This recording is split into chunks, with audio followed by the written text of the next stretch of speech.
اللهم صل على سيدنا محمد وعلى آل سيدنا محمد كما صليت على إبراهيم وعلى آل إبراهيم في العالمين إنك حميد مجيد. أعوذ بالله من الشيطان الرجيم. بسم الله الرحمن الرحيم. الله يصطفي من الملائكة رسلا ومن الناس إن الله سميع بصير. يعلم ما بين أيديهم وما خلفهم وإلى الله ترجع الأمور. قال المؤلف والمفسر رحمه الله تعالى: أداب النفع بعلومه وعلومكم في الدارين آمين. إلى أن قال: يخبر تعالى أنه يختار من الملائكة رسلا فيما يشاء من شرعه وقدره ومن الناس لإبلاغ رسالته. اللہ تبارک و تعالی ان آیات میں خبر دیتے ہیں کہ جو چاہتے ہیں جن ملائکہ میں سے جس کو چاہتے ہیں چن لیتے ہیں، اس کے ذمہ فرائض رسالت سونپتے ہیں، اور اسی طرح اللہ تبارک و تعالی بندوں میں سے بھی جس کو چاہیں اپنی رسالت کے لیے منتخب فرما لیتے ہیں، کیونکہ نبوت و رسالت جو ہے یہ موہبی چیز ہے، اللہ جس کو چاہتے ہیں چن لیتے ہیں. اور اب اللہ کا فیصلہ ہے کہ میرے محبوب دو عالم کے آنے کے بعد اللہ نے نبوت کا دروازہ ہمیشہ کے لیے بند کر دیا ہے. سب سے پہلے اللہ نے حضرت آدم علیہ السلام کو نبی بنایا، اور سب سے پہلے رسول سیدنا نوح علیہ السلام، اور سب سے آخری رسول حضرت محمد رسول اللہ صلی اللہ علیہ وسلم، لا نبی بعدہ ولا رسول بعدہ، جس کے بعد نہ نبی آئے گا نہ رسول آئے گا. حضرت عیسیٰ علیہ السلام کا نزول جو ہے وہ نئی نبوت نہیں، وہ تو پہلے سے نبی ہے، وہ پہلے سے رسول ہیں. اللہ تبارک و تعالیٰ نے ان کو آسمانوں پہ زندہ بٹھایا ہے، وہ اتریں گے اور تابع ہوں گے شریعت محمد مصطفیٰ صلی اللہ علیہ وعلی آلہ واصحابہ وسلم تسلیما کثیرا کثیرا. تو اب کسی کا یہ کہنا کہ اللہ نے ان کو نبی کیوں بنایا، اللہ نے ولد اسرائیل کے بجائے ولد اسماعیل میں نبوت کیوں منتقل کر دی، یا جیسے مشرکین مکہ کہتے تھے کہ اللہ نے کسی دولت مند سرمایہ دار بڑے آدمی کو نبی نہیں بنایا، تو یہ جہالت ہے. یہ اللہ کا فیصلہ ہے. اللہ تبارک و تعالیٰ اپنے فیصلے میں مختار ہیں، جو چاہیں جب چاہیں جیسا چاہیں. فرماتے ہیں وَإِنَّ اللَّهَ سَمِيعٌ بَصِيرٌ، سَمِيعٌ لِأَقْوَالِ عِبَادِهِ بَصِيرٌ بِهِمْ عَلِيمٌ بِمَن يَسْتَحِقُّ ذَلِكَ مِنْهُمْ.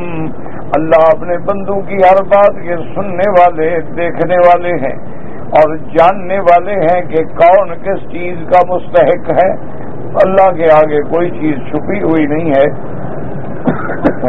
تو اللہ تبارک و تعالی اپنے علم کامل، علم محیط کے ذریعے جس کو جس چیز کے لائق سمجھتے ہیں منتخب فرماتے ہیں.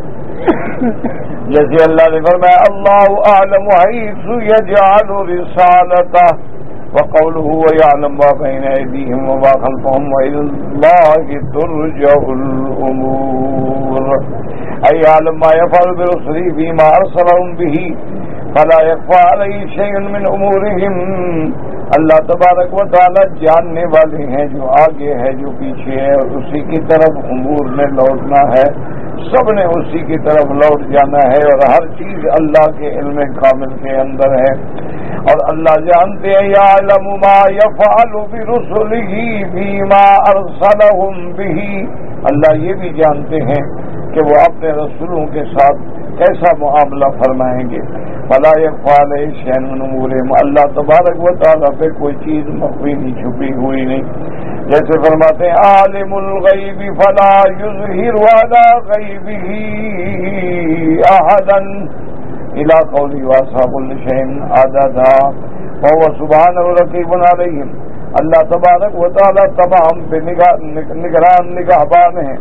شہید علی ما یقال لهم، وہ سننے والے ہیں، جاننے والے ہیں جو پیغمبروں کو کہا جاتا ہے، حافظ لهم، اپنے پیغمبروں کی حفاظت فرمانے والے، ناصر لجنابہم، اور ان کی مدد فرمانے والے۔ اس لیے اللہ نے فرمایا یا ایھا الرسول بلغ ما انزل الیک، بلغ ما انزل الیک من ربک وان لم تفعل فما بلغت رسالتہ واللہ یعصمک من الناس۔ اللہ پاک نے حکم دیا کہ میرے رسول آپ پہنچائیں جو اللہ نے آپ پہ اتارا ہے، اگر آپ نہیں پہنچائیں گے تو آپ فرائض رسالت ادا نہیں فرمائیں گے۔ باقی آپ دشمنوں کا فکر نہ کریں، اللہ آپ کے لوگوں سے حفاظت کرنے والے ہیں۔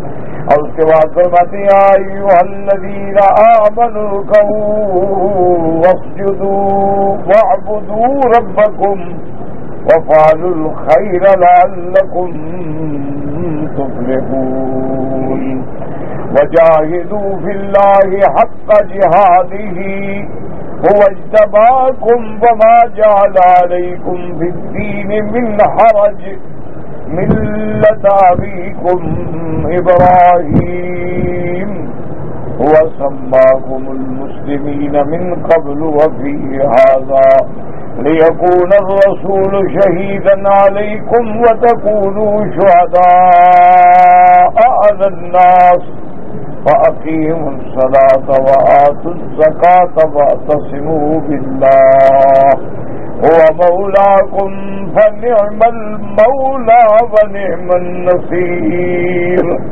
ابو فضل رحمۃ اللہ علیہ فرماتے ہیں اختلفت الائمۃ رحمهم اللہ تعالی فی هذه الشدۃ الثانیۃ من سورۃ الحج۔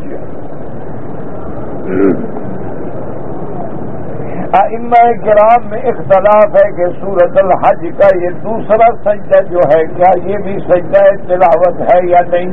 پہلا سجدہ جو ہے اس میں تو کوئی اختلاف نہیں ہو، تو سب کے نزدیک سجدہ تلاوت۔ اب یہ بولتا اس آیت میں جو ہم نے تلاوت کیا ہے جو حکم ہے تو کیا یہ بھی سجدہ ثانیہ جو ہے یہ سورۃ الحج میں ہے کہ نہیں، اس میں اختلاف ہے۔ حال یہ مشروع السجود فی عاملہ علی قولین وقد قدمنا عند الاولی حدیث عقبۃ بن عامر النبی صلی اللہ علیہ وسلم فضلت سورۃ الحج بسجدتین فمن لم یسجدهما فلا یقرأهما۔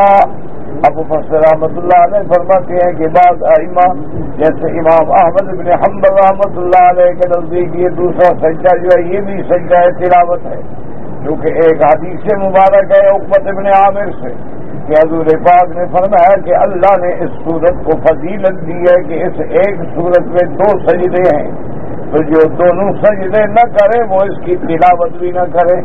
لیکن امام ابو حنیفہ رحمۃ اللہ علیہ فرماتے ہیں کہ یہ سجدہ جو ہے اس سے مراد نماز والا سجدہ ہے، اس سے مراد سجود تلاوت نہیں ہے۔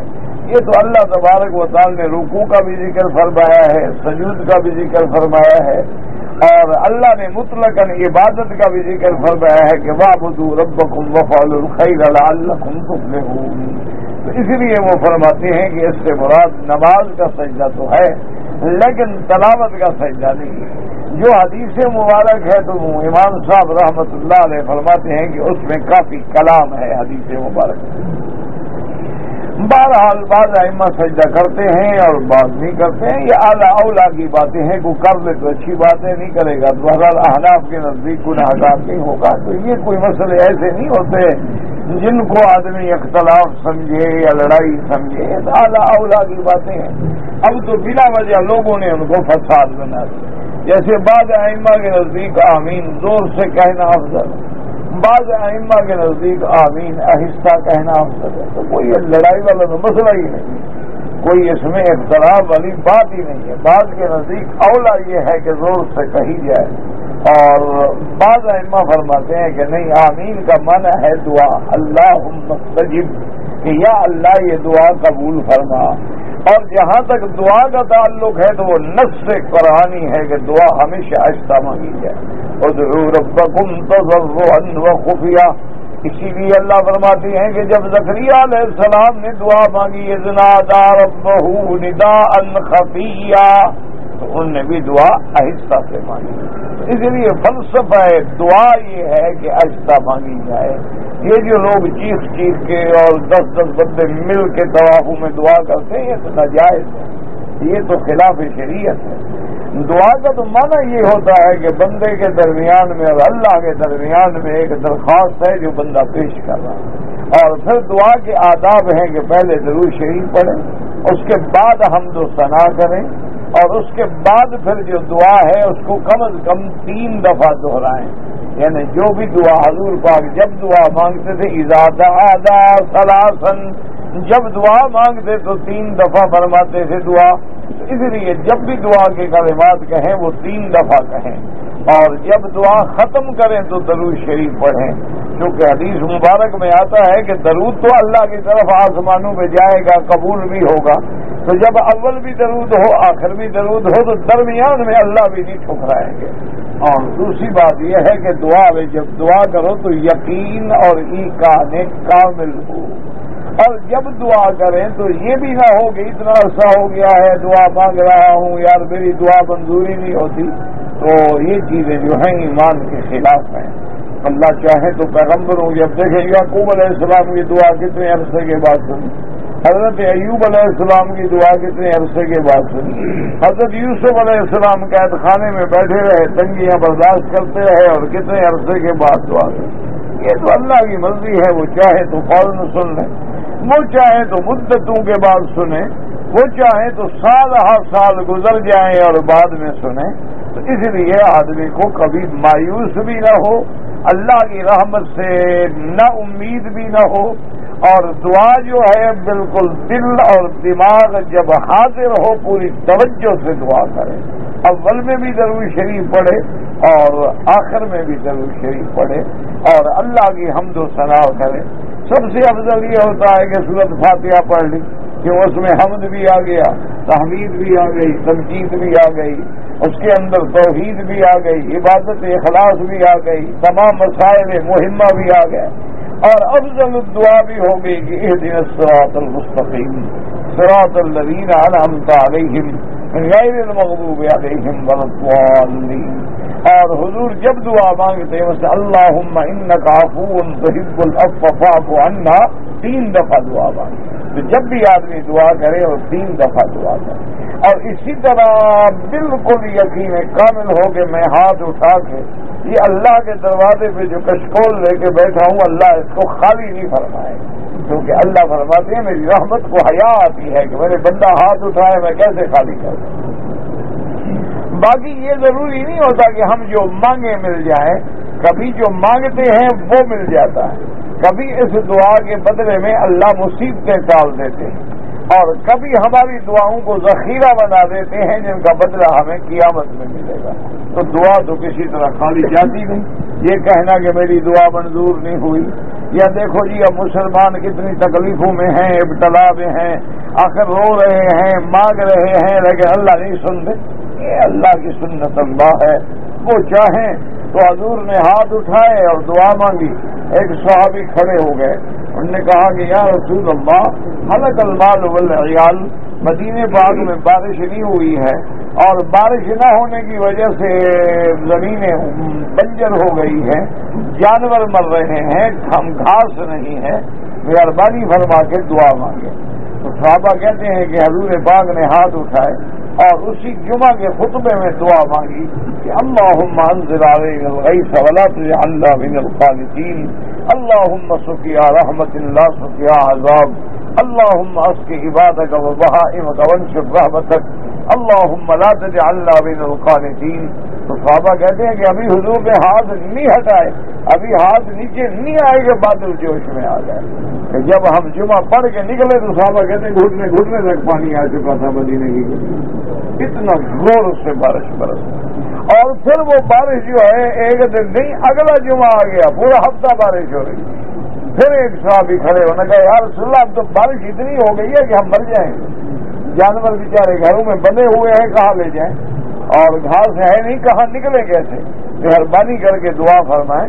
تو حضور نے اپنی انگلی مبارک ہلائی، فرمایا اللہم حوالینا ولا علینا، یا اللہ مدینے والوں کے لیے بہت ہو گیا ہے پانی، مہربانی فرما کے مدینے کے دور دور برسائیں، اور مدینے کو ضرورت نہیں ہے۔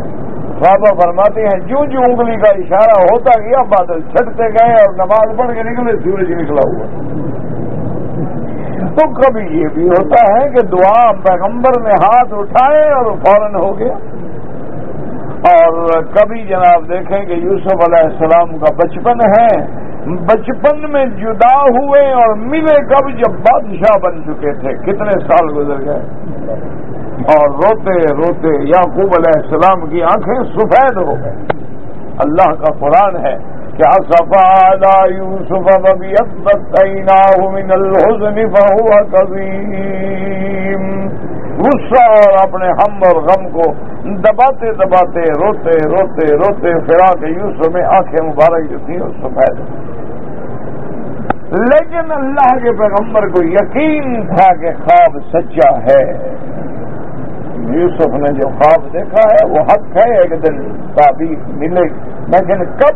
اللہ کی مدد، یہ اللہ کے آدمی۔ حضرت ایوب علیہ السلام پہ کتنا بڑا امتحان آیا کہ گھر ختم، آل ختم، اولاد ختم، پوری شاہی ختم، اقتدار ختم، پورے جسم کو بیماری نے پکڑ لیا۔ بیٹھے ہیں اللہ کے دربار سے، رب انی مسنی الضر وانت ارحم الراحمین، اور جب میرے مالک راضی ہونے پہ آ گئے اور قبول فرمانے پہ آ گئے تو سارا انتظام بھی وہی کر دیا، فرمایا ارکض برجلک ھذا مغتسل بارد وشراب، اللہ نے حکم دیا کہ میرے ایوب، میرے پیغمبر، اسی پاؤں کو مارو زمین پہ۔ اچھا رجلی کا ہاضا کیوں کہا؟ رجلی کا تو کہہ دیا تھا، اور خود برجلی کا، اپنے پاؤں کو مارو، پھر برجلی کا ہاضا کہنے کی کیا ضرورت؟ اللہ اکبر۔ علماء نے لکھا ہے وجہ یہ تھی کہ بیماری کی وجہ سے پاؤں کمزور ہو گئے تھے، وہ تو چلنے کے قابل بھی نہیں تھے۔ اللہ نے فرمایا یہی کمزور پاؤں تو مارو زمین پہ۔ اللہ میاں زمین پہ میں چل نہیں سکتا، مارو تو صحیح۔ اور بس زمین پہ پاؤں لگا نہیں اور چشمہ ابلا نہیں، فرمایا بس یہ پانی پی بھی لو اور غسل بھی کر لو۔ اور بیماری کیسے ٹھیک ہوئی کہ بی بی جو کھانا لینے کے لیے گئی، واپس آئی تو دیکھا کہ اندر تو ایک خوبصورت جوان بیٹھا، بیچاری ڈر کے پاس باہر کھڑی ہوگی کہ میرا خاوند تو بیمار تھا۔ اس سے پوچھ رہی ہے کہ این ایوب، یہاں ایک بیمار تھا، وہ کدھر ہے؟ آپ نے فرمایا ادخل لانا ایوب، میں تو ایوب ہوں، کہتے کیا کہہ رہے ہو؟ میں کہا اللہ کی بندی داخل تو ہو، میں ایوب ہوں۔ جب آواز پہچانی حیران ہو، یہ کیا ہو گیا؟ انہوں نے کہا بس اللہ نے سن لی، سارا علاج ہو گیا، پانی آ گیا، بیماریاں بھی ختم اندر کی ہے۔ اور اللہ نے فرمایا صرف بیماریاں نہیں، وَوَهَبْنَا لَهُ أَهْلَهُ وَمِثْلَهُ مَعَهُ رَحْمَةً۔ اللہ دعا کرو اللہ ہم پہ اور عالم اسلام پہ رحمت فرما دے۔ کوئی گھڑی ہوتی ہے منظوری کی، بس منہ سے بات نکلتی ہے تو کام بن جاتا ہے، اس لیے ہر حال میں بندے کا کام ہے بھیک مانگتا رہے، بس مانگتے رہو۔ اب یہ بادشاہ کی مرضی ہے، دنیا کے بادشاہ بھی جب چاہے بات سنیں، وہ تو بادشاہوں کا بادشاہ ہے۔ اللہ نے فرمایا کہ پھر ہم نے صرف بیماری نہیں ٹھیک کی، وَوَهَبْنَا لَهُ أَهْلَهُ وَمِثْلَهُ مَعَهُ رَحْمَةً مِنَّا۔ اللہ نے فرمایا ہم نے ان کا اہل جو مر گیا تھا ان کو بھی دوبارہ زندہ کر دیا، ہم نے وہ دولت بھی، اور صرف وہ اہل اولاد نہیں، اس کے ساتھ اور بھی ہم نے دی، کیوں؟ رحمتم منا وذکریٰ لأولی الالباب، اللہ نے فرمایا جب یہ ہماری طرف سے رحمت ہے کہ ہم نے صحت بھی دے دی، اولاد بھی دے دی، اہل بھی دے دیا، اس جیسا اور بھی ہم نے عطا فرما دیا۔ اس لیے اللہ کے آگے جب مانگو یقین کامل سے مانگو اور بالکل ایقان ہو کہ مولا تیرے سوا تو مانگنا شرک ہے، کفر ہے، جہنم ہے، اور اگر اس دروازے سے بھی خیرات نہ ملے تو ہم کہاں جائیں؟ کیوں کسی غیر سے مانگنے پر تو تم جہنم کی وعید سناتے ہو اور اپنے لیے حکم دیتے ہو کہ مجھ سے مانگو، تو تم سے مانگ رہے ہیں اور کہاں جائیں؟ باقی ہمیں مانگنا تو آتا نہیں، لیکن تو ہماری حاجتوں کو جانتا ہے۔ اللہم انک تعلم سری والا نہیں فقبل معذرتی وتعلم حاجتی فآتنی سؤلی۔ حضرت نے فرمایا یہ بھی اللہم انک تعلم، میرا اللہ جو ہمارے اندر ہے، جو ظاہر ہے باہر ہے، آپ جانتے ہیں، اور اللہ جو ہم چاہتے ہیں وہ بھی آپ جانتے ہیں، اللہ جو ہم مانگنا چاہتے ہیں وہ بھی آپ جانتے ہیں، تو اسی لیے عطا فرما دے اللہ تبارک و تعالی۔ بس بات یہ ہوتی ہے کہ بادشاہ خوش ہو جائے اور راضی ہو جائے، اور جب راضی ہو تو پھر منٹ بھی نہیں لگتے۔ ایک بڑے اللہ کے ولی اولیاء اللہ میں سے گزرے ہیں، میدان عرفات میں بیٹھے تھے، اللہ اکبر، اور عرفات کے دن جیسی رحمت والے دن میں صرف ایک دعا مانگتے رہے کہ اللہ تو اگر ہمیں جہنم میں ڈالے تو تیرا دشمن خوش ہوگا، اور مولا تو اگر ہمیں جنت میں ڈالے تو تیرا محبوب خوش ہوگا، تیری مرضی ہے کس کو خوش کرنا۔ اگر ہم نعوذ باللہ جہنم میں جائیں تو شیطان خوش ہوگا، تو شیطان تو کہا تھا نا کہ یا اللہ میں تیرے بندوں کو گمراہ کر کے جہنم بھر دوں گا، تو اس کو خوشی ہوگی، اور اگر ہم تیری رحمت سے جنت میں چلے جائیں تو حضرت محمد رسول اللہ کو خوشی ہوگی صلی اللہ علیہ وسلم کہ میری امت جنت میں گئی ہے۔ تو اب میرا اللہ تیری مرضی ہے، اپنے دشمن کو خوش کر یا اپنے محبوب کو خوش کر۔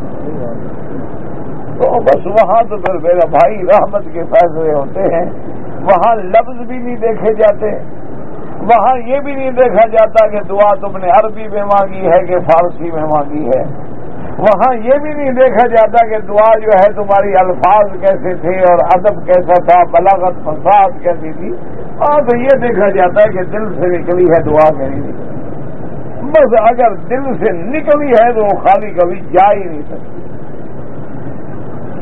اس لیے مفسر رحمۃ اللہ علیہ فرماتی ہیں کہ اللہ تبارک و تعالیٰ نے، اب مفسر فرماتے ہیں کہ اس میں اختلاف ہے، بعض ائمہ فرماتے ہیں کہ 2 سجدے ہیں اور بعض ائمہ فرماتے ہیں کہ 1 سجدہ ہے، بہرحال جو 2 کرتے ہیں وہی کوئی ایسی بات نہیں ہے، اگر کوئی 1 کرے تو غصہ نہیں۔ وَجَاهِدُوا فِي اللَّهِ حَقَّ جِهَادِهِ، اس کا کیا معنی فرمایا بِأَمْوَالِكُمْ وَأَنفُسِكُمْ وَأَنفُسِكُمْ، اللہ کے راستے میں جہاد کرو، کیا معنی مال سے بھی جہاد کرو، زبان سے بھی جہاد کرو، اپنی جان سے بھی جہاد کرو، یہ حق کے جہاد ہے۔ حق الجہاد کا معنی کیا ہے کہ جس میں بندہ مال بھی لگا دے، جان بھی لگا دے، اور قلم بھی، ہر چیز زبان بھی لگا دے۔ اما قال تبارک و تعالی اتقوا اللہ حق تقاتہ، اور بعض علماء فرماتے ہیں کہ حق الجہاد کا معنی کیا ہے کہ اپنے نفس سے جہاد کرو، لیکن یاد رکھو نفس سے جہاد کا کیا معنی ہوتا ہے؟ علماء لکھتے ہیں کہ جہاد نفس کا معنی یہ ہے کہ نفس کی رغبت حرام کی طرف ہوتی ہے، تم حرام سے نفس کو روکو۔ نفس تو چاہتا ہے نا کہ بھئی پیسہ ملے، چاہے جوا کھیل کے ملے، پیسہ ملے چاہے لاٹری سے ملے، پیسہ ملے چاہے منشیات بیچ کے ملے، لیکن اللہ نے حرام کیا ہے، اب اپنے نفس کو روکو۔ یہ جہاد کر رہا ہے نا، مجاہدہ کر رہا ہے کہ نفس کو محرمات سے روک رہا ہے، اور پھر اس میں ترقی جب ہوتی ہے صرف محرمات سے نہیں، منکرات سے، محرمات سے مکروہات سے بھی روک دیتا ہے نفس. بھائی مکروہ چیز ہے چھوڑو یار, مکروہ کے قریب ہے. اور پھر اور اولیاء اللہ کا مقام آتا ہے کہ جو مباحات ہیں ان سے بھی اپنے نفس کو روک دیتے ہیں. یہ چیز مباح ہے, مباح بھی تو پھر مکروہ کے قریب چلی جائے گی نا, پھر مکروہ میں گئے تو پھر حرام کے قریب چلی جائے گی نا. لہذا وہ اپنے نفس کو روک دیتے ہیں. اسی کا معنی ہے مجاہدہ.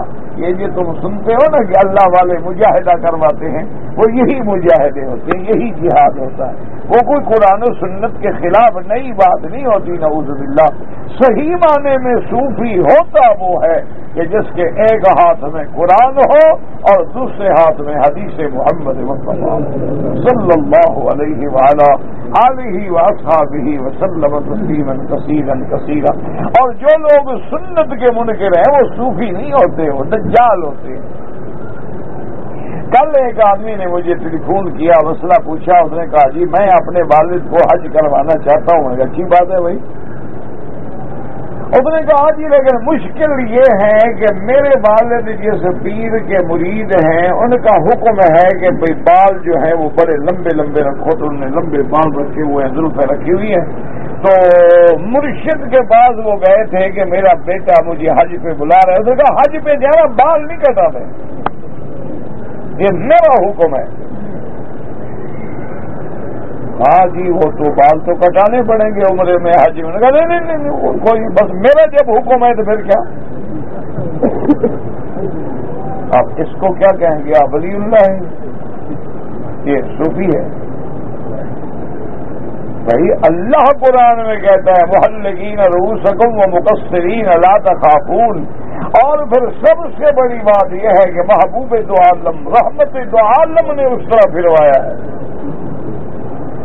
اور کوئی پیر کہے گا نہیں نہیں نہیں میرا حکم ہے زلف ہر حال میں رہنی ہے.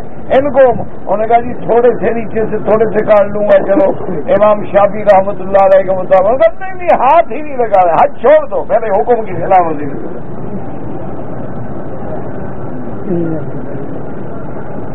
اب بتائیں جناب یہ پیر ہیں یہ کیا بلا ہے؟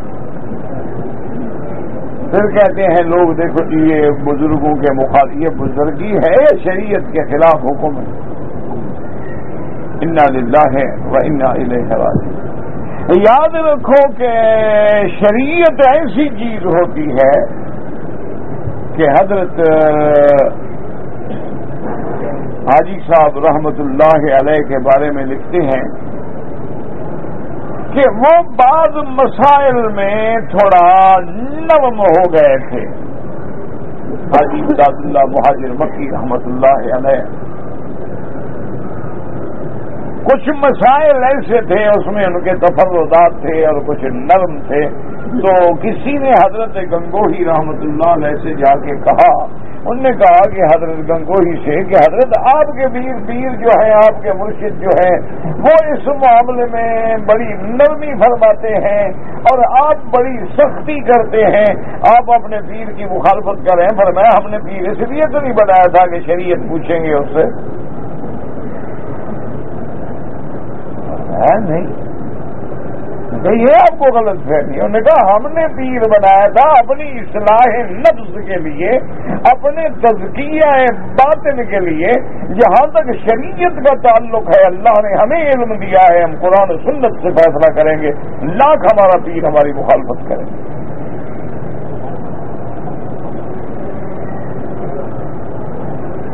یہ ہوتی تھی بات کہ شریعت ہے, اللہ کا حکم ہے. فرمان رسول صلی اللہ علیہ وسلم فرمان رسول ہے. باقی صحابہ کے زمانے میں مجاہدے کی ضرورت نہیں ہوتی تھی. وجہ کیا ہے کہ مجاہدے کے لیے یا ولایت کے مراتب کو حاصل کرنے کے لیے 3 چیزوں کی ضرورت ہوتی ہے. یاد رکھو, ایک تو ہے تلاوت قرآن, کہ ہر حال میں روزانہ کسی نہ کسی شکل میں قرآن پڑھا کرو, اور وہ بھی دیکھ کر. ہر حال میں روزانہ جتنا ممکن ہو قرآن پڑھو. ایک اور دوسری چیز کیا ہے کہ ہر حال میں اللہ کا ذکر کرو، چلتے بیٹھے اٹھتے جو بھی تمہیں ذکر یاد ہے، لا الہ الا اللہ رسول لا الہ الا اللہ سبحان اللہ الحمدللہ اللہم صلی علی محمد وعلی آل محمد وبارک وسلم، جو بھی تمہیں یاد ہے ہر حال میں، وضو ہے نہیں ہے، گھر میں ہو، دکان پہ ہو، گاڑی میں ہو، سفر میں ہو، حضر میں ہو، زبان میں ذکر ہو۔ اور اہم چیز کیا ہے؟ اتباع احکام شریعت، کہ جو اللہ کے حکم ہیں ان کی تعمیل کرو۔ بس ان تین چیزوں کو لازم پکڑ لو، ولایت ہی ولایت۔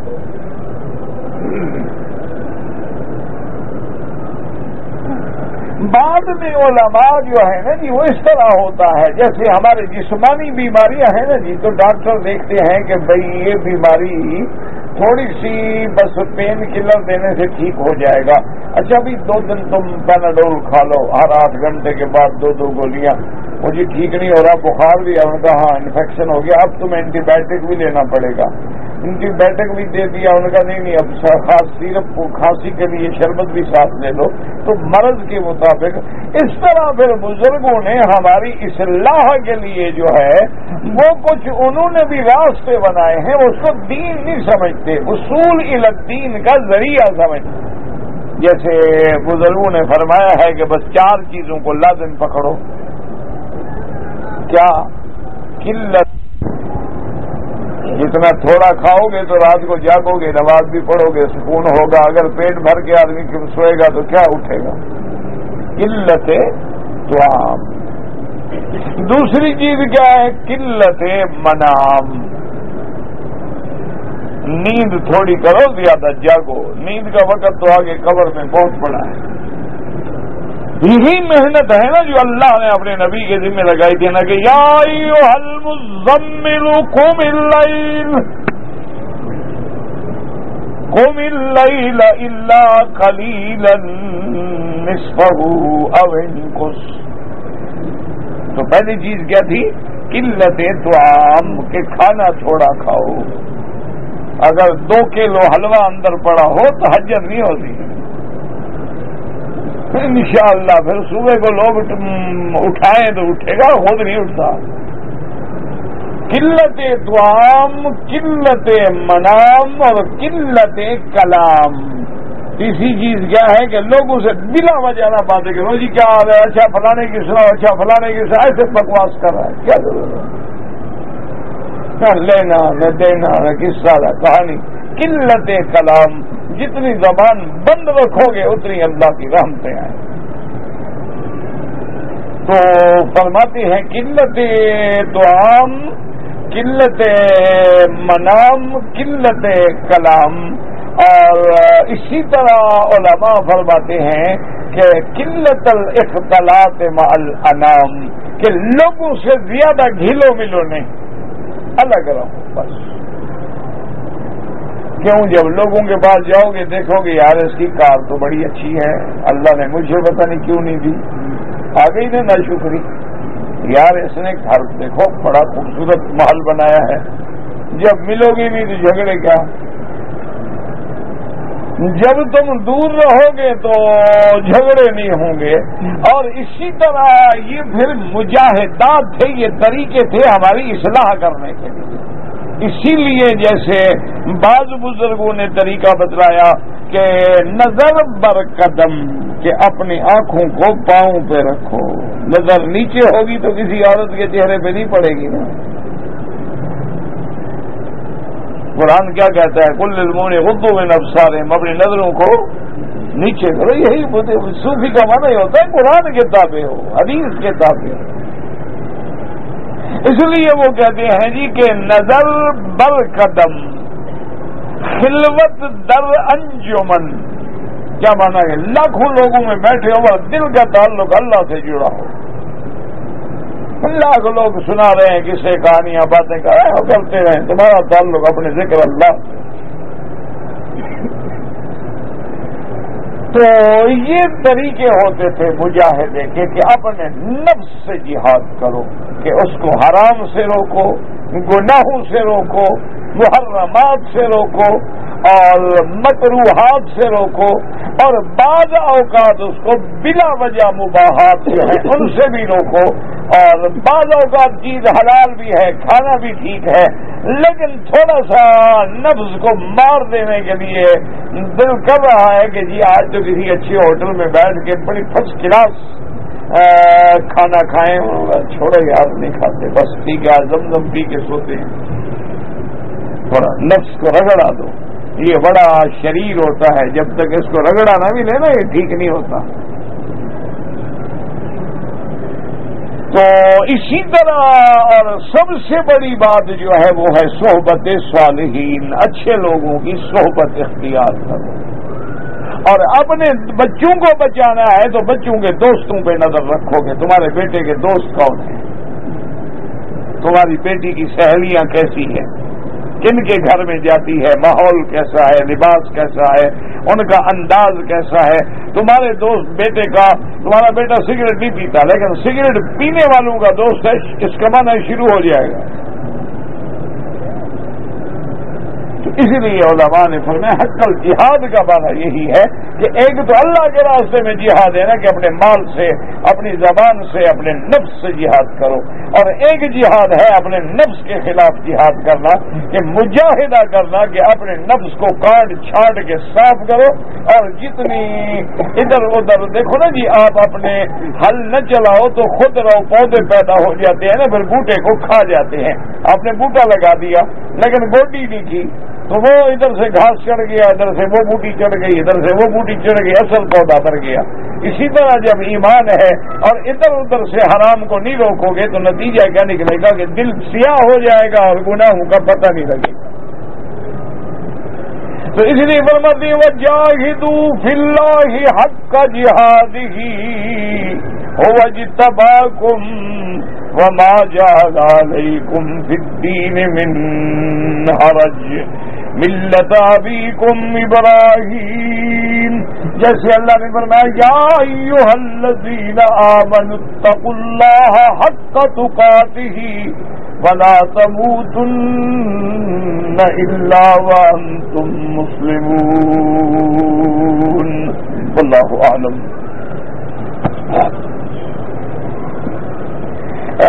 لکھا ہے کسی دوست نے کہ میری بچی کو مرگی کے دورے ہوتے ہیں، اللہ شفا عطا فرمائے۔ میرا بھائی اب اگر آپ حرم میں آئے ہوئے ہیں تو اب اس سے بڑی نعمت آپ کو کہیں نہیں ملے گی، زمزم۔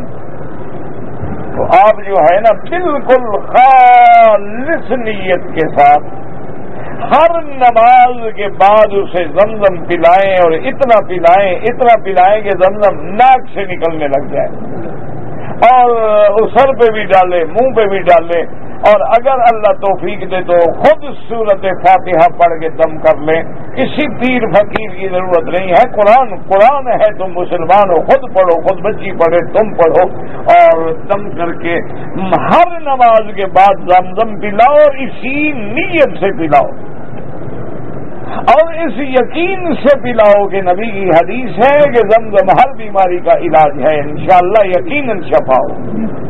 آپ عمل کریں، دیکھیں، میں نے آپ کو بتایا نا کہ ایک آدمی کا مجھے خط آیا اسلام آباد سے کہ جی آپ ایک خط مجھے بھیج دیں، میں کینسر کا مریض ہوں اور میں نے آپ کا نام سنا ہے، آپ کے خط سے مجھے چھٹی مل جائے گی، میں نے مرنا تو ہے لیکن میں چاہتا ہوں کہ عمرہ کر لوں، مکہ مدینہ دیکھ لوں، چلو بعد میں مر جاؤں تو کوئی بات نہیں، آپ کے خط سے مجھے چھٹی مل جائے گی۔ اب میں نہیں جانتا کون بندہ، میں نے خط بھیج دیا، وہ بندہ اللہ کا آ گیا، اور اس کو ویل چیئر پہ بٹھایا ہوا تھا، اور اس طرح بیچارہ ہو گیا تھا جیسے کانٹا بن جاتا ہے آدمی، کینسر کا مریض تھا۔ اور میں کہا جی آپ کا شکریہ، میں نے کہا بھی شکریہ کہ اللہ نے تمہیں کعبہ نصیب کر دیا، میرے لیے سعادت ہے کہ میرے خط میں میرا بھی ثواب میں حصہ ہو گیا۔ میں نے کہا جتنے دن مکے میں رہو نا، صبح و شام ہر نماز کے بعد اسی یقین سے 7 دفعہ فاتحہ پڑھ کے دم کرو، اور زمزم پیو، اور اوپر ڈالو، اور بیٹھے رہو، اور زیادہ نہ پیتے رہو، تھوڑا تھوڑا گھونٹ پیتے رہو، سارا دن یہی کام کرتے رہو، اور یقین سے کرو، اللہ کے آگے کینسر مینسر کیا چیز ہے۔ آپ یقین کریں جی کہ مجھے تقریباً وہ کوئی 20 دن یا 1 مہینے کے بعد ملا چلتا ہوا ماشاءاللہ، اور اس نے کہا جی میں روز الحمدللہ 2-3 طواف بھی کرتا ہوں اور 5 کلو میرا وزن بڑھ گیا۔ یہاں سے جانے کے بعد جب چیک اپ کرایا تو انہوں نے کہا تم تو ٹھیک ہو، کینسر وینسر تو ہے ہی نہیں۔ تو ہمارا تو ایمان ہے کہ ماء زمزم جو ہے نا جی طعام طعم و شفاء سقم، اللہ کے نبی نے یہ نہیں فرمایا کہ فلاں بیماری کا علاج تو ہے اور فلاں کا نہیں ہے۔ یہ تو ایسی نعمت ہے، اصل مشکل کیا ہے کہ ہمارا یقین نہیں ہے، عقل حلال نہیں ہے۔ نہ ایمان سے کہیں ایک ٹھنڈی ایک مجھے اگر کوئی آدمی خنزیر کا گوشت پکائے، اس کو 10 دفعہ دھوئے اور 20 دفعہ اس پہ 2 کلو خالص گھی ڈال دے، پاک ہو جائے گا؟ اندر جو خنزیر کھڑا ہے زمزم کیا کرے؟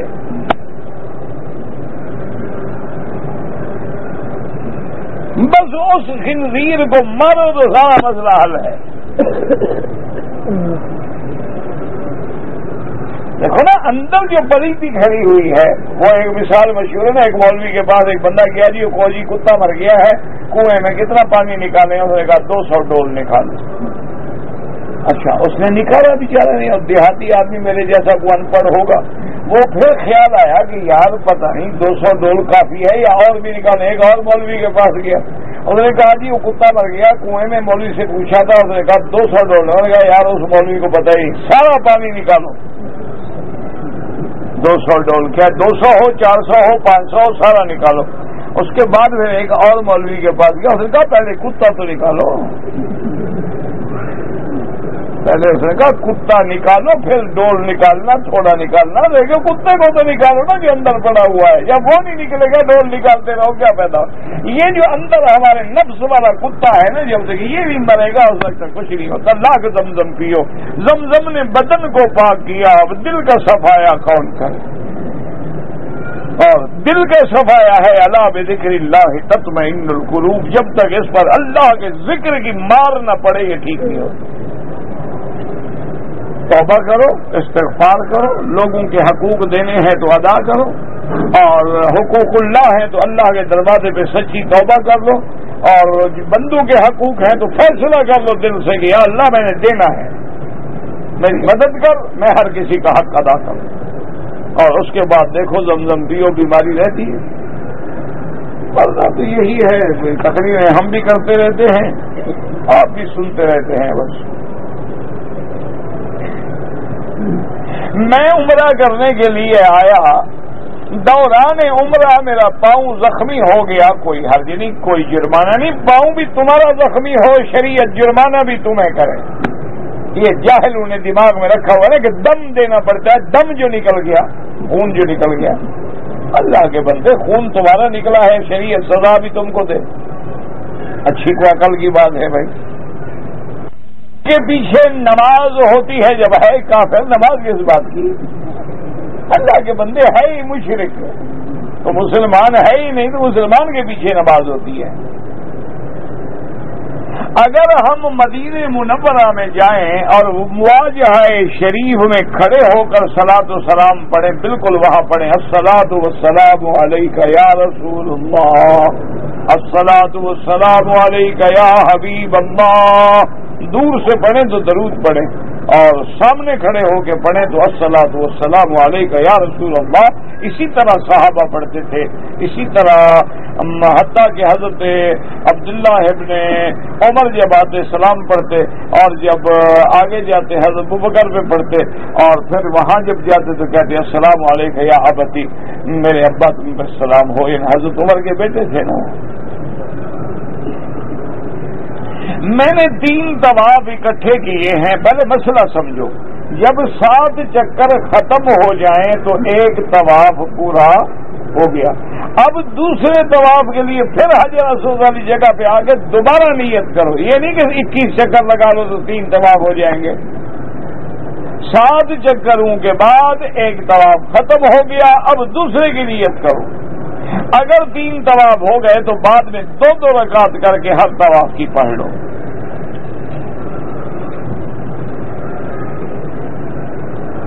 اگر ہر طواف کے بعد 2 رکعت پڑھی جائے وہ افضل ہے، لیکن کوئی اکٹھے کر لے اور بعد میں 2 رکعت کر کے پڑھ لے وہ بھی جائز ہے۔ زندہ ہیں والدین کے لیے اگر حج یا عمرہ کریں بالکل جائز ہے۔ جامع یا لطیف اللہ کے نام ہیں، یا جامع یا لطیف، یہ بچی بھی پڑھے ماں باپ بھی پڑھیں، پڑھ کے اللہ کے نام ہیں، دعا کریں اللہ آسان کرے۔ کہتے جی کہ میں نے سنا ہے کہ مقتدی کو ہر حال میں فاتحہ پڑھنی ہے۔ آپ نے سنا ہے تو ٹھیک سنا ہوگا، ہم نے یہ سنا ہے کہ امام کے پیچھے خاموش رہے۔ تم نے وہ سنا ہے، ہم نے یہ سنا ہے، کام دونوں کا ٹھیک ہے۔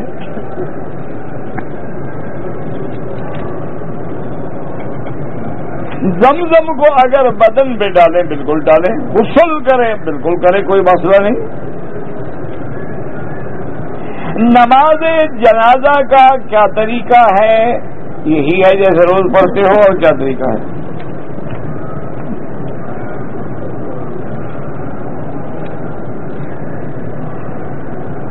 کہتے جی کہ ہمارے پاکستان میں بعض لوگ جو ہیں روزانہ عصر کی نماز سے لے کر اذان مغرب تک روزہ رکھتے ہیں، یہ کوئی نیا روزہ ہوگا، کوئی پیر کا روزہ ہوگا، یہ اللہ والا روزہ تو ہے نہیں۔ اللہ کا روزہ تو ہے کلوا واشربوا حتی یتبین لکم الخیط الاسود من الخیط الابیض من الخیط الاسود من الفجر اور ثم اتموا الصیام الی اللیل۔ اللہ کا قرآن کہتا ہے کہ روزہ صبح کو شروع ہوگا اور غروب پہ ختم ہوگا، تو اللہ والا روزہ تو وہ ہے، یہ عصر سے مغرب والا روزہ کسی کا پیر والا روزہ ہوگا، اللہ والا بھی نہیں ہے، نبی والا بھی نہیں ہے، یہ کوئی مشرک اور بدعتی روزہ ہے۔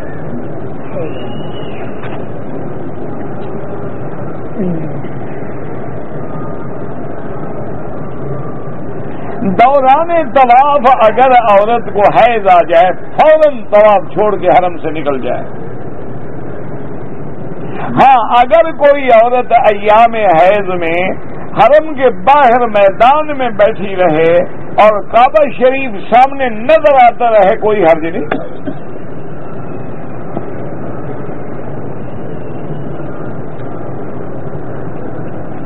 ایک عورت کے پاس 15 یا 20 یا 30 تولے سونا ہے، وہ استعمال بھی کرتی ہے تو امام ابو حنیفہ رحمۃ اللہ علیہ کے نزدیک زکوٰۃ دینی ہوگی۔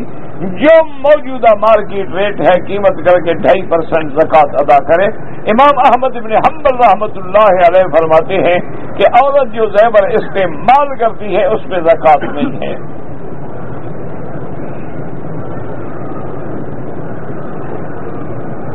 میرا بیٹا میری بیٹی سے تو میں نے کہا توبہ کرو استغفار کرو، اسلام میں تو بھائی بہن کی شادی نہیں ہوتی، کافروں میں ہوتی ہوگی۔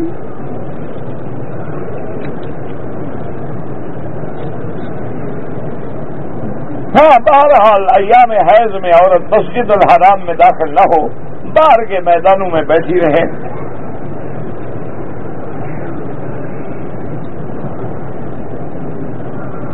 میں نے 60 لاکھ میں ایک جگہ خریدی ہے، مہینے کا کرایہ مجھے تقریباً اس کا 30,000 آتا ہے، تو اب زکوٰۃ جو ہے زکوٰۃ اصل پہ نہیں دیں گے، اب جو آمدنی آ رہی ہے سال میں جمع کرنے کے بعد جو ہوگی اس پہ زکوٰۃ دیں گے۔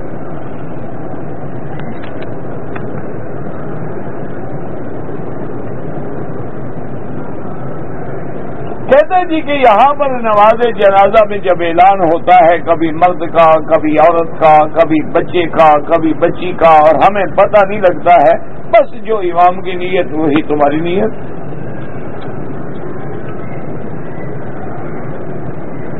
نماز جمعہ کے لیے امام ابو حنیفہ رحمۃ اللہ علیہ فرماتے ہیں کہ بڑا قصبہ ہو جس میں بازار ہو، دکانیں ہوں اور ہر ضرورت کی چیز یہاں مل جاتی ہو، وہاں جمعہ ہوتا ہے۔ اور بعض علماء فرماتے ہیں چھوٹی بستی میں بھی ہو جاتا ہے۔ امام صاحب فرماتے ہیں پھر جمعہ کا اور عام نمازوں کا فرق کیا ہوا؟ اگر ہر جگہ جمعہ ہو جاتا ہے تو پھر تو کوئی خاص جمعہ کی فضیلت ہی نہ ہوئی. مدد یہی ہے نا کہ کسی ایسی جگہ اجتماع ہو کہ جہاں دور دور سے لوگ پہنچیں اور وہاں ضرورت کی بھی ہر چیز کو یہ میسر ہو، کیونکہ اسی جمعہ کے ضمن میں ہے کہ اذا قضیت الصلاۃ فانتشروا فی الارض وابتغوا من فضل اللہ، کہ جب نماز سے فارغ ہو جاؤ تو جاؤ تجارت کرو، اللہ کا رزق تلاش کرو. تو وہاں تجارت ہوگی تو کرو گے. اور اسی طرح حکم ہے کہ اذا نودی للصلاۃ من یوم الجمعۃ فاسعوا الی ذکر اللہ بدر البیع. اللہ فرماتے ہیں کہ جب جمعہ کی پکار ہو جائے تو اب بیع شراء بند کر دو. تو وہاں دکانیں ہوں گی تو بیع شراء ہوگی، جب مارکیٹ ہی نہیں ہوگی تو بیع شراء کیسے ہوگی؟ اس لیے امام صاحب کے نزدیک تو بڑی جگہ ہو، بڑی آبادی ہو، بڑا قصبہ ہو، مارکیٹ ہو، ضروریات زندگی سب ملتے ہوں پھر ہوتا ہے.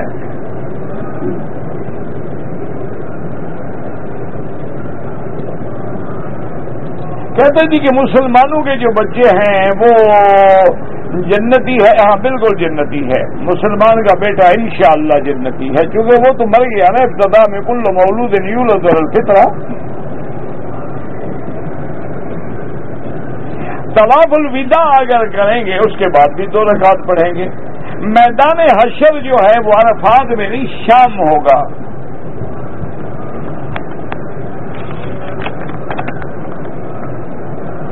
تعویذ وغیرہ نہ پہنے تو بہتر ہے. وہ بعض علماء کہتے ہیں کہ اگر آیات قرآنی ہیں، یہ حدیث مبارک ہے تو کوئی حرج نہیں، لیکن پھر آدمی آہستہ آہستہ غلط چیزوں میں چلا جاتا ہے، تو اس لیے احتیاط بہتر ہے کہ نہ استعمال کریں. میرے والد کا انتقال ہو گیا، اللہ جتنے لوگ مسلمان فوت ہو گئے سب کے قبروں کو باغ جنت بنا. عمرہ کرنے کے لیے اپنی ساتھی کے ساتھ فارغ ہونے پر بال مجھ سے بھول گیا، پھر مسجد عائشہ جا کے احرام باندھ کے عمرہ کر کے بال منڈوایا.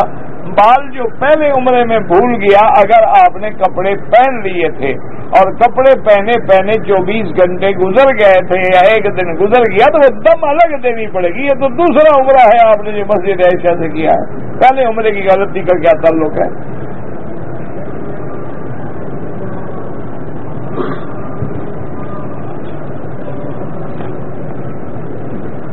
اگر میں وضو کر رہا ہوں اور اذان ہو رہی ہے تو اس کا جواب دے سکتا ہوں؟ بالکل دے سکتے ہیں. خطبے کے دوران میں آمین نہ کہیں، زور سے دل میں کہتے رہیں. احرام کی چادر کو اگر ہم اتار کے رکھ دیں وضو کرنے کے لیے تو کوئی حرج نہیں. کوئی احرام اتارنے سے عمرہ بھاگ گیا، یعنی جب تک چادر ہے عمرہ آپ کو پکڑا ہوا ہے، اپنی چادر گر گئی تو عمرہ بھی گر گیا. واہ بھائی واہ، اچھا عقل بنایا ہوا لوگوں نے.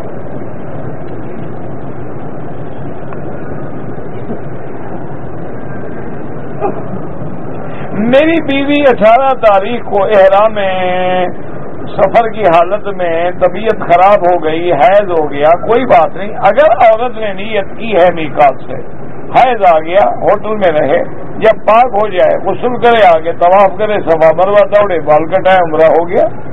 کہیں جانے کی ضرورت نہیں، اس کو نیت تو موجود ہے اس کی.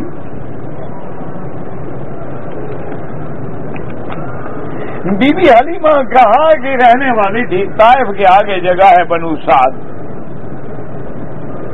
حضور پاک کا سینہ مبارک چاک وہاں 2 دفعہ ہوا، 1 دفعہ بچپن میں، 1 دفعہ معراج سے پہلے. حضور کے والد کے انتقال کے کتنے دن بعد پیدا ہوئے. بہرحال آپ کے والد پہلے فوت ہو گئے، دنوں کا اللہ کو پتہ ہے.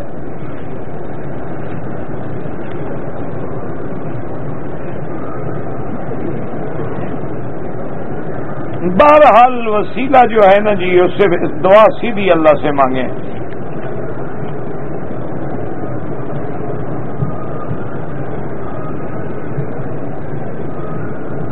بہرحال گزارش یہ ہے کہ جو بھی ہے انبیاء حیات ہیں، اور اس میں تو کوئی شک نہیں کہ اب وہ عالم برزخ ہے.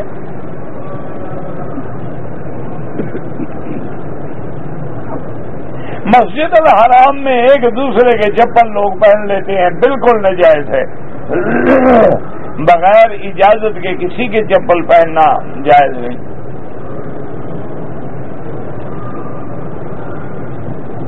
تبلیغی جماعت کے بارے میں آپ کی کیا رائے ہے؟ میں نے کبھی ان کے ساتھ جا کے وقت تو نہیں لگایا، سنا یہی ہے کہ اچھا کام کر رہے ہیں، دین کی خدمت کر رہے ہیں، بڑے لوگوں کی اصلاح ہو رہی ہے۔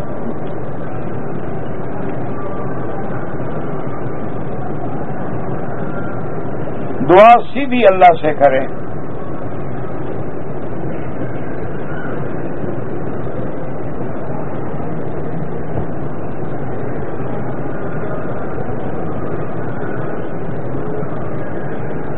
بہرحال اپنا جو بھی میری بیٹیاں جن کا رشتہ نہیں ہوا ہے، اللہ تبارک و تعالی ان کے رشتے آسان فرمائیں اور اللہ ان کا مستقبل روشن فرمائیں۔ اور میری بیٹی یہ وہم نہ کیا کرے کہ رشتہ ٹوٹ جاتا ہے، کچھ سحر ہے، کچھ یہ ہوتا ہے دنیا میں، اور اس دور میں شریف بچیوں کا رشتہ مشکل ہے۔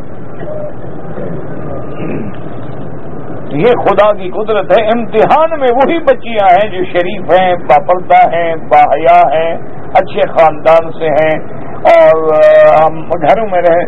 جو آزاد خیال ہیں، باہر پھرتی ہیں، چلتی ہیں، وہ تو ایک کے بجائے کئی رشتے ڈھونڈ لیتی ہیں۔ مشکلات میں شریف بیچارہ پریشان، ان کے لیے حل یہی میں نے عرض کیا ہے کہ للہ الاسماء الحسنی، اللہ کا حکم ہے کہ میرے نام کے ساتھ مجھے پکارو۔ تو اس مناسبت سے علماء کہتے ہیں کہ یا جامع یا لطیف، اس پر آپ مداومت کریں، انشاءاللہ چند دنوں میں خیر سے رشتہ ہو جائے گا۔ بابا نماز جنازہ میں امام ابو حنیفہ رحمۃ اللہ علیہ فرماتے ہیں کہ پہلی تکبیر کے بعد ثنا، اس کے بعد درود اور پھر دعا، اور حنابلہ کے نزدیک رحمۃ اللہ علیہم کہ پہلی تکبیر کے بعد فاتحہ، دوسری کے بعد درود اور تیسری کے بعد دعا۔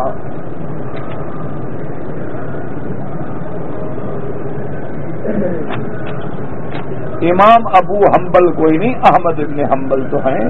جب نام نہیں آتا مسئلہ اختلاف ہی پوچھتے ہیں، کیا کرے؟ اللہ ہدایت دے۔ بس سگریٹ، پان، نسوار بالکل استعمال نہ کریں۔ بعض علماء نے اس کو حرام لکھا ہے اور مکروہ ہونے میں تو کوئی جھگڑا ہی نہیں۔ حج عمرہ ان کا ہو جاتا ہے، ہاں حج عمرہ تو ہو جائے گا، وہ اس کا استعمال گناہ ہونا الگ بات ہے، حج عمرہ الگ بات ہے، لیکن کوشش کریں بچنے کی۔ آپ کے پیچھے ہی کچھ لوگ بیٹھتے ہیں، کچھ ایسی حرکتیں کرتے ہیں کہ لوگوں کی توجہات کو خراب کرتے ہیں، اللہ ہدایت دے ان کو۔ بھائی اب کسی کو حرم میں بیٹھ کے بھی حرکتیں کرنے سے باز نہ آئے تو مولوی وکی کیا کرے؟ جس کو کعبہ سامنے ہے، قرآن کھلے ہوئے ہیں، پھر بھی ادب نہیں ہے اس کو، تو اس کو میں ادب سکھا سکتا ہوں؟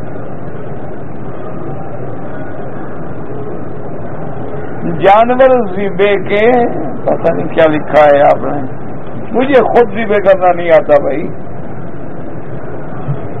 کون سا پانی کھڑے ہو کر پینا؟ زمزم کھڑے ہو کے پیے تو جائز ہے۔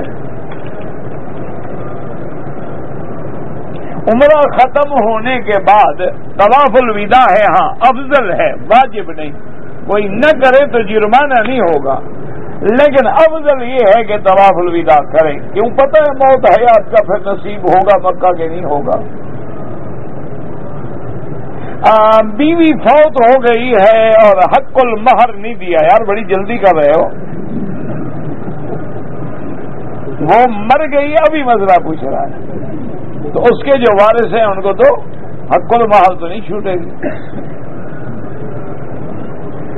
طواف میں ایک آدمی نے میرے ہاتھ پہ عطر لگا دیا، میں نے اور جگہ منتقل نہیں کیا، اسی جگہ پر تھا۔ بہرحال یہ ہے کہ معمولی جگہ لگا تو صدقہ کر دو، دم نہیں پڑتی۔ احرام کی حالت میں نے سگریٹ پیا، پکا احرام اور پکا ہو گیا نا، سیک آ گیا نا آگ کا۔ بہرحال عمرہ تو ہو گیا، لیکن تم نے گناہ کا کام کیا کہ سگریٹ پہلے حرام تھا اور حالت احرام میں تو ڈبل حرام ہو گیا۔ میری ماں بوڑھی ہے، جہاز میں چہرے پہ کپڑا ڈال کے سو گئی، کوئی بات نہیں، 2-4 ریال خیرات کر دو۔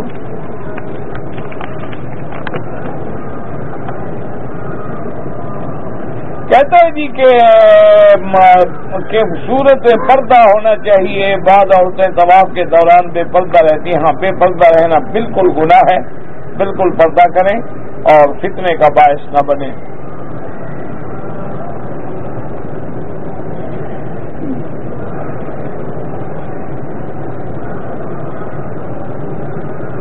میں نے ظہر کی نماز کے بعد عمرے کا طواف کیا، مکروہ وقت آ گیا تو کوئی حرج نہیں میرا بھائی. تم اگر طواف کر لیا، صفا مروہ دوڑ لو، بعد میں مغرب کے بعد 2 رکعت پڑھ لینا، کوئی مسئلہ نہیں.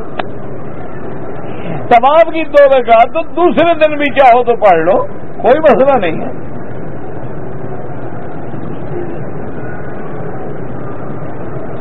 میں نے 3 طواف کیے، بعد میں صرف 2 رکعت پڑھی. نہیں، ہر طواف کی 2 رکعت.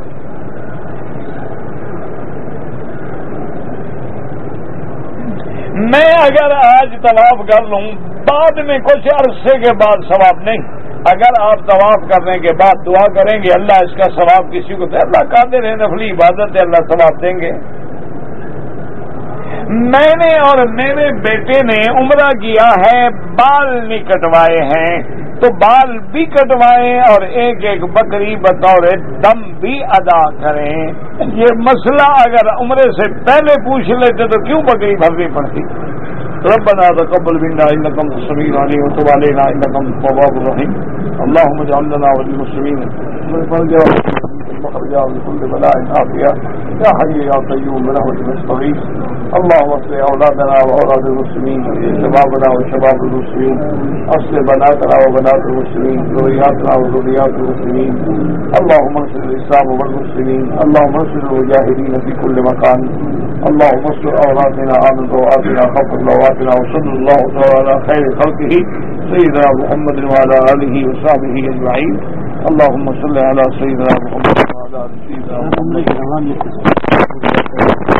کچھ نہیں ہوتا.